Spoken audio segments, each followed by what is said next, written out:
point of view you meet in the tavern to discuss Magic the Gathering. We're at 17-18 right now. Fucking cheers, Bo. What's everybody playing right now? How many of you want to go into CDH? How many of you are still just doing casual? What do you think your strongest deck build is? Do you have deck lists? Can you share them with me? You know, I'm always throwing up the deck lists that I build and sharing with people the decks that I've got. But what decks do you have? I want to see them. Send them to me on Messenger, on Facebook. You can, give me some kind of link or something. I would suggest using Tapped Out. Start using that and building your decks on there. You can keep track of your decks. Mana Box is another good one. You can use Mana Box to keep track of your decks and the cards that are in them. It also helps you with an inventory of what you're doing. So that's a big plus of it too. But yeah, try Tapped Out, right? That way you can link, because I've usually used Tapped Out to link the decks that I build. Except for a few. There's some that are top secret, right? But the ones that aren't top secret, I usually have a link for them, and they go to Tapped Out. You can do a breakdown. It gives you a mana curve analysis. It'll give you a color distribution analysis. You get all kinds of numbers and stats that you need to make a competitive and better deck. So I would suggest you go to tappedout.net, I believe is what it is, and get an account and start making decks there and posting them. Also, they make them available for anybody to see. Excuse me a second. The Mana Box one, I like it because it's mobile, right? It's like a mobile Tapped Out. The problem is a lot of times you can make the list, but you can't really link the list to anybody, right? You can copy the list to people, but you can't give them a quick hot link like you would for Mana Box or for Tapped Out. But if you've got decks and you're proud of them or you think they're really neat, send them to me. Let me know, right? You can, heck, I'd put them in the comments of the YouTube. Nobody can really edit them on Tapped Out. Once you post to the deck, it's not editable by anybody else, so you're safe on that end. And don't worry about criticism. Almost nobody ever goes on there and talks to you about your deck on Tapped Out, unless it's like super popular. But then again, I've never seen negative comments on Tapped Out decks. I've never gotten negative comments, and I'll post a link to mine all the time. So if you think you have a neat build, why don't you put it on Tapped Out? So here's another neat thing about that not a lot of people realize. Everybody's heard of EDH Rec, right? They have a good podcast, EDH Recast. It's on YouTube and all that. But they also have the website.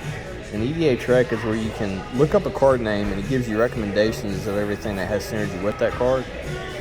And whenever you do that, I gotta try this control over here. When you do that, it links the data from different sites like tappedout.net, Mana Box, and there's another one, and that's how they get their data.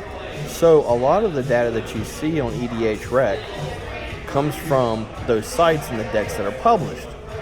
So that means that a lot of the numbers are skewed just towards what's been published on tappedout.net, Mana Box, and then there's another one I'm not sure, I can't remember what it is. But they're not putting the data directly into EDH Rec. EDH Rec runs algorithms, and it collects data from these other sites, and it runs the averages of the cards that appear in all the decks that are published, right? So they don't know if somebody's using the deck. They don't know if the cards that are being presented are actually the meta. Nobody really knows what the meta is. It's this big amalgamous type of idea that there's this meta. But really, it's just from what's published on these deck building websites that people use as a community. So if you don't publish your stuff there, then you can't sit there and say that you have an archetype, right? you also can't complain whenever something's meta and you don't think it should be, because nobody else is posting different deck lists than what's commonly used, right? So like, I try to go out of my way whenever I have what I think is a unique or neat build to publish on Tapped Out. Maybe somehow, right, it gets into the numbers and the stats whenever they start compiling them on EDHREC. So the more that you post onto these websites, the more it feeds into EDHREC and the better the game gets, because, right, they get to figure out, all right, so let's say you're playing Anya.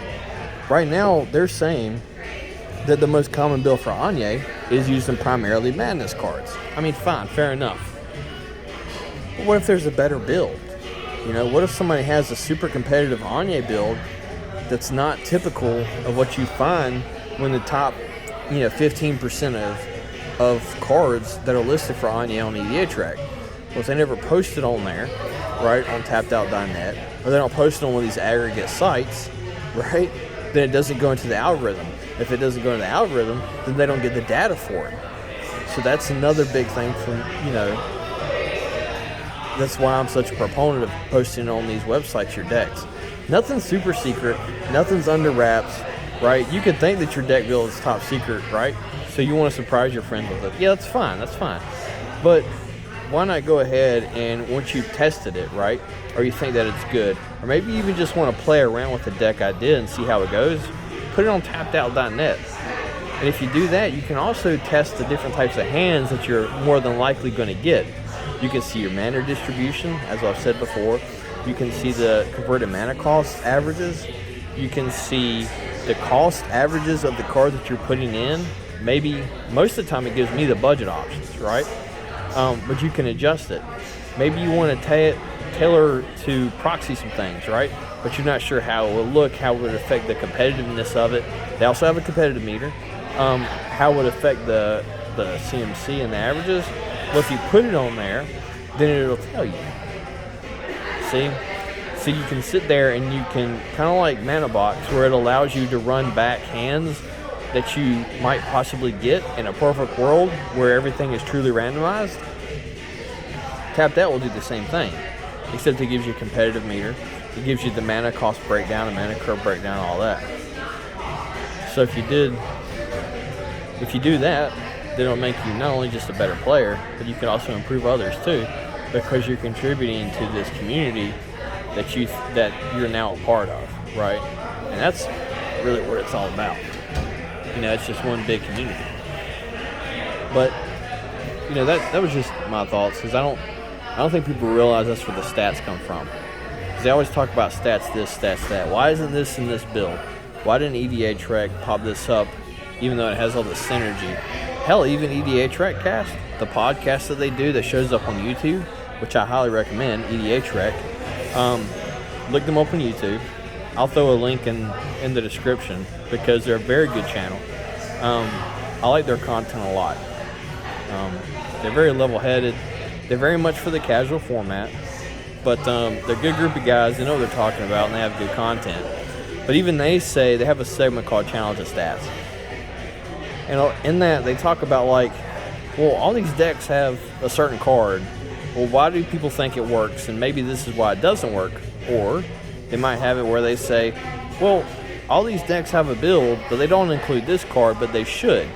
And the reason is because they're taking their information from EDHREC, right? And it's also taking information from the aggregate sites. It goes in the algorithm. So the data that they have, the percentages that they're pulling up, are just from what we can find on the internet.